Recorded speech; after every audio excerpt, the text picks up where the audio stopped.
it's important to refer to a few empirical cases here. So Ingo Swann, Mm-hmm. in the 1970s into the 1980s, did remote viewings of both the moon and of Mars. Mhm. In the 1970s, he was taken from out of the SRI program that eventually became Stargate and Grill Flame and whatever.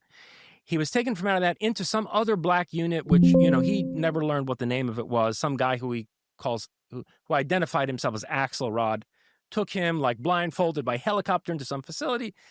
And he was asked to remote view this target, of course, which he was blind to.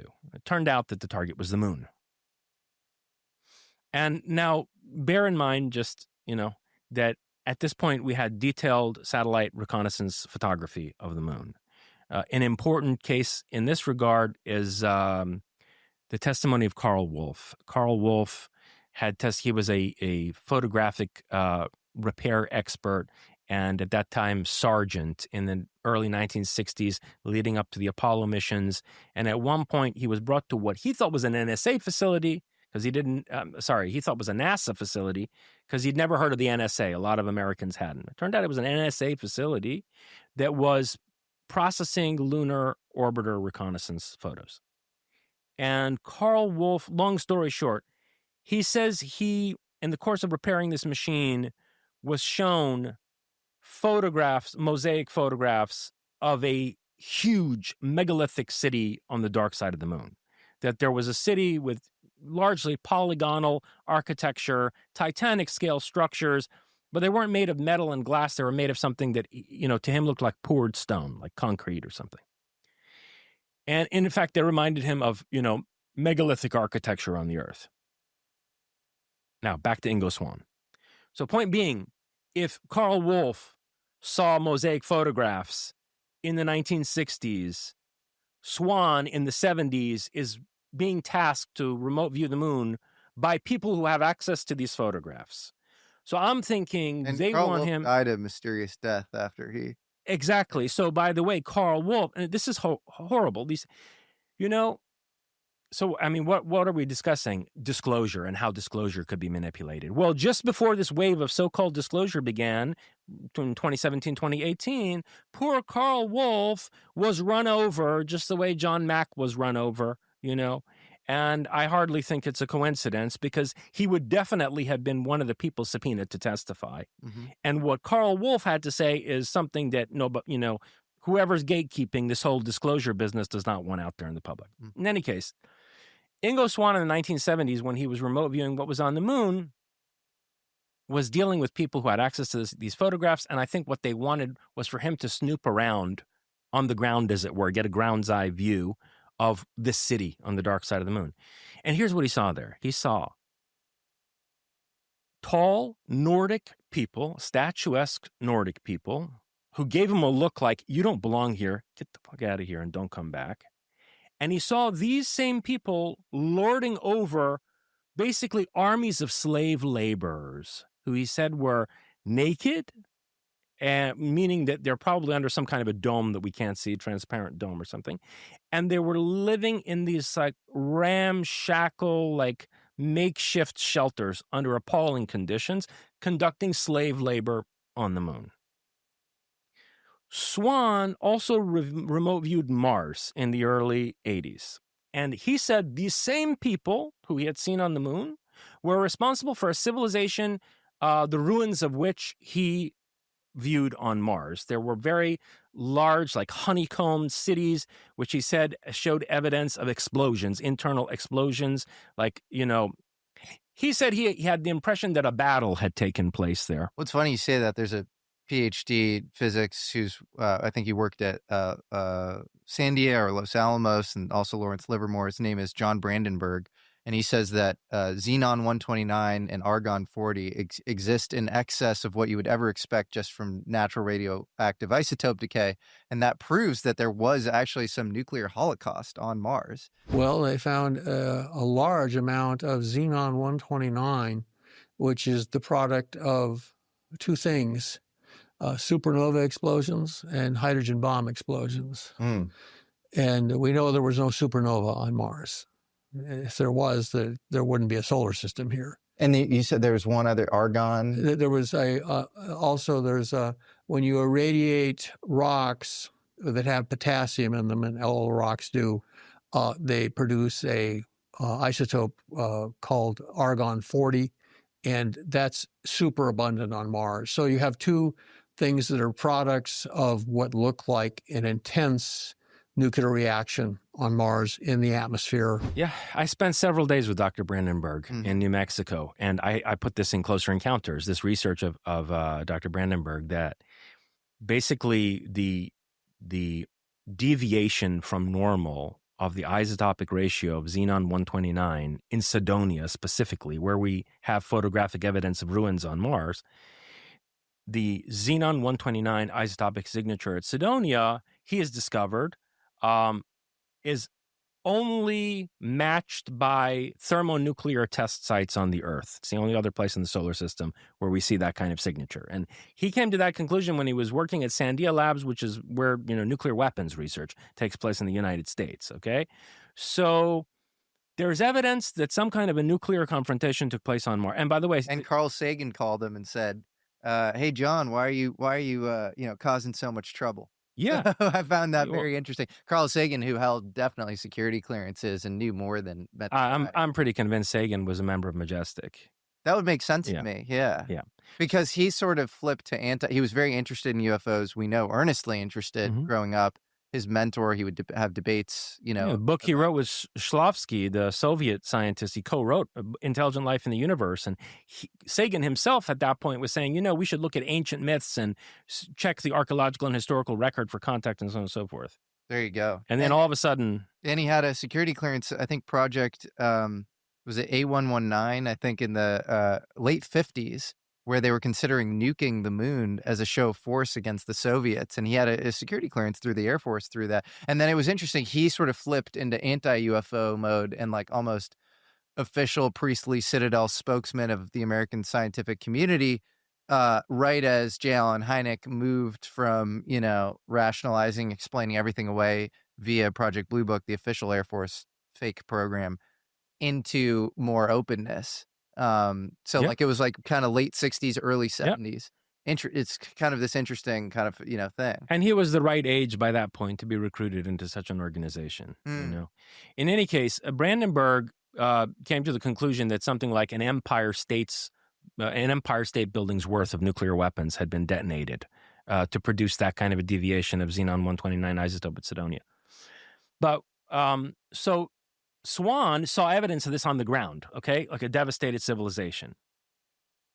And he said it was the same people who he saw on the moon as basically slave drivers. Now, unbeknownst to Swan, and by the way, when Swan remote viewed Mars, he worked with a team of, I believe, 5 other remote viewers, and they were all, they did it independently, right? And they're all blind to the target.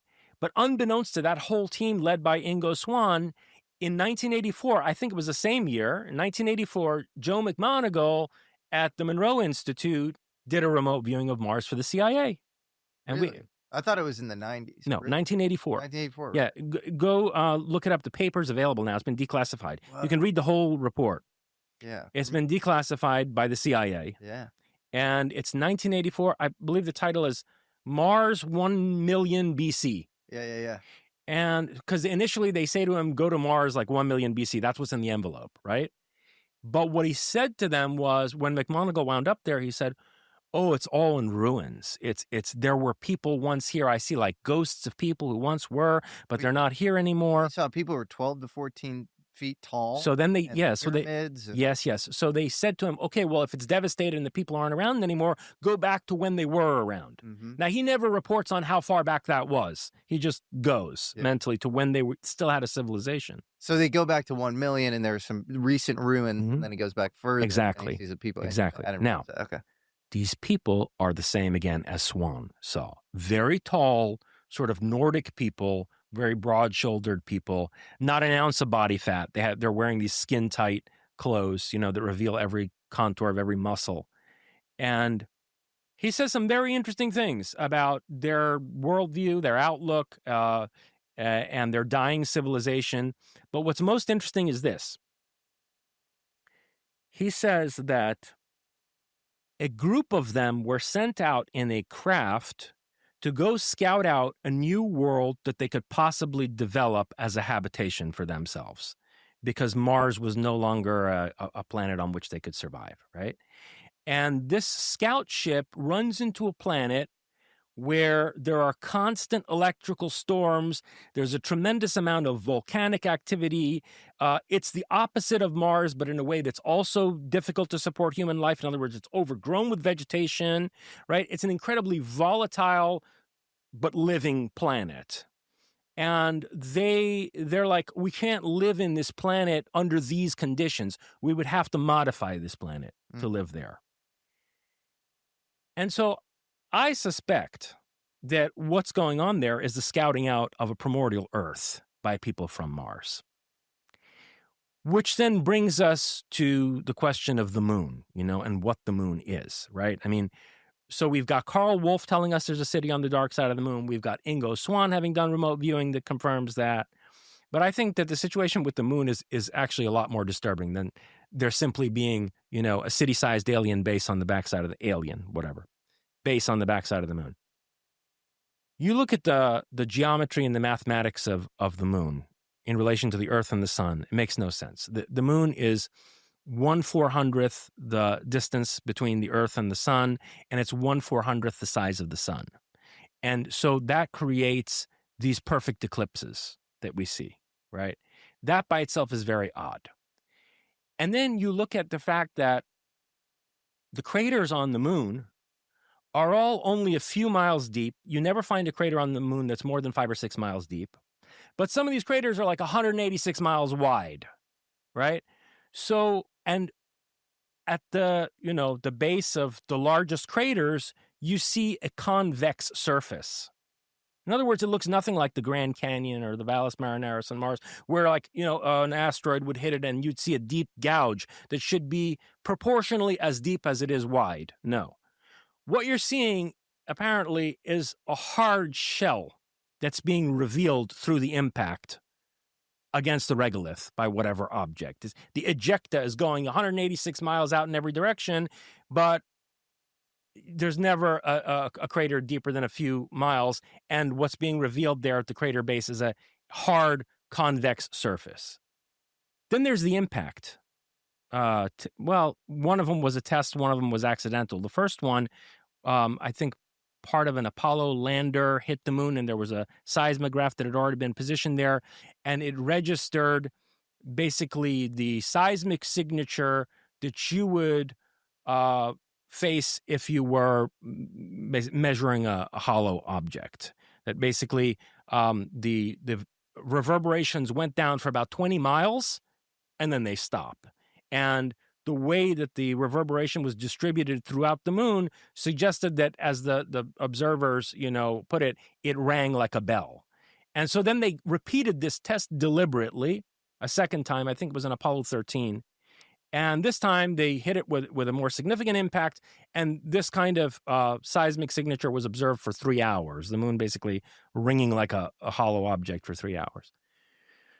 So there's all this evidence that the moon is an artificial satellite. And setting this in the context of Joe McMoneagle's remote viewing of Mars, what I argue in Closer Encounters is that the people on Mars probably constructed the moon for two purposes. One, as a very large-scale transport of a significant population from Mars to the orbit of the Earth. And two, as a terraforming device to radically alter the ecological situation of the planet so as to make it habitable for humans, right? They said there were these horrendous constant electrical storms and volcanic eruptions and so on and so forth. Well, the Earth spun a lot faster if the moon had not been in orbit at some point, we would have been dealing with a planet that was a lot more unstable, spinning much faster, prone to toppling over. The moon acts as a tremendous stabilizer for the Earth. By the way, that's another thing about the moon, is that it has a unusually stable orbit as compared to the moons around other planets, as if there's a stabilizer inside of it. So I think it was created to transport a large population, and it was used as a terraforming device. Now, to answer your deeper question, what does that